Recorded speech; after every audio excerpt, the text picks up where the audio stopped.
ആലോചിച്ചിട്ടുണ്ട്. വെറുതെ രക്ഷിക്കാനല്ല പുള്ളിയുടെ ഉദ്ദേശം. പുള്ളിയുടെ അവതാര ഉദ്ദേശം തന്നെ ആരെയും രക്ഷിക്കുക എന്നുള്ളതാണ്.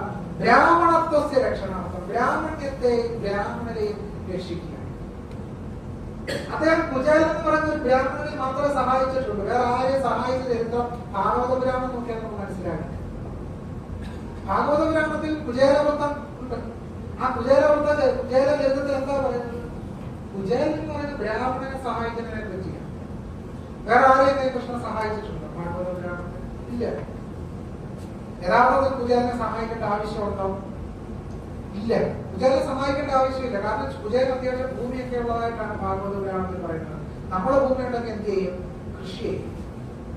ഒരു വാഴയെങ്കിലും നടുവല്ലോ, ഒരു വെണ്ടയ്ക്കെങ്കിലും നടും. കുചേലൻ എന്തുകൊണ്ട് തന്റെ വീട്ടിൽ ഒരു വാഴ നട്ടില്ലാത്തൊരു ചോദ്യം മലയാളി ചോദിച്ചിട്ടുണ്ട്. പകരം ഭഗവാൻ കൃഷ്ണൻ കുചേലന്റെ ദാരിദ്ര്യം മാറ്റി നമ്മൾ പറയുന്നത്.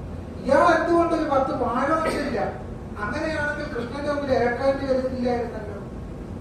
കൃഷ്ണനെ കാണേണ്ട ആവശ്യം പോലും വരുത്തില്ലായിരുന്നു. വാഴയുടെ പിണ്ടി ഉണ്ടെങ്കിൽ തന്നെ 10 ദിവസം അറിയാം. അപ്പൊ ഒരു തരത്തിലും കൃഷ്ണൻ സഹായിക്കേണ്ട ആവശ്യം വരില്ലായിരുന്നു. ഈ ദാരിദ്ര്യ കഥയാണ് ആര്യൻ എന്ന് പറയുന്ന സിനിമയിലൂടെ കൂടുതൽ ദൃശ്യവൽക്കരിച്ച് നമ്മുടെ മുമ്പിലുണ്ട്. ആര്യൻ എന്ന സിനിമയുടെ ആ ഒരു പ്രതിപാദന സന്ദർഭം, അതിന്റെ ഒരു പശ്ചാത്തലം നമ്മൾ പരിശോധിച്ച് നമുക്ക് എന്ത് കാണാൻ കഴിയും? ഒരു ബ്രാഹ്മണ കുടുംബം അമ്പലത്തിലെ പടച്ചോറ് കൊണ്ടാണ് കഴിയും. അത്യാവശ്യം ഭൂമി അതിനകത്ത് കാണിക്കുന്നു ആര്യൻ എന്ന സിനിമയിൽ. അവരുടെ വീട്ടിൽ ചുറ്റും കൃഷി ചെയ്ത് കഴിഞ്ഞാൽ ഒരു കറിയത്തിലുണ്ടാക്കി കഴിക്കാറുണ്ടോ? മലയാളി ഒരിക്കലും ചോദിച്ചില്ല. ബ്രാഹ്മണ ദുഃഖത്തിൽ നമ്മളെല്ലാവരും കഴിയുകയാണ്. ആ കരച്ചിൽ ഇപ്പോഴും തുടരുക, ആ കരച്ചിൽ അവസാനിപ്പിക്കുക. ബ്രാഹ്മണ ദൈവങ്ങളെ ആരാധിക്കുന്ന പരിപാടി അവസാനിപ്പിച്ചാൽ മാത്രമേ ഇന്ത്യയിലെ ജനതയ്ക്ക് ഒരു വിമോചനം സാധ്യമാകും.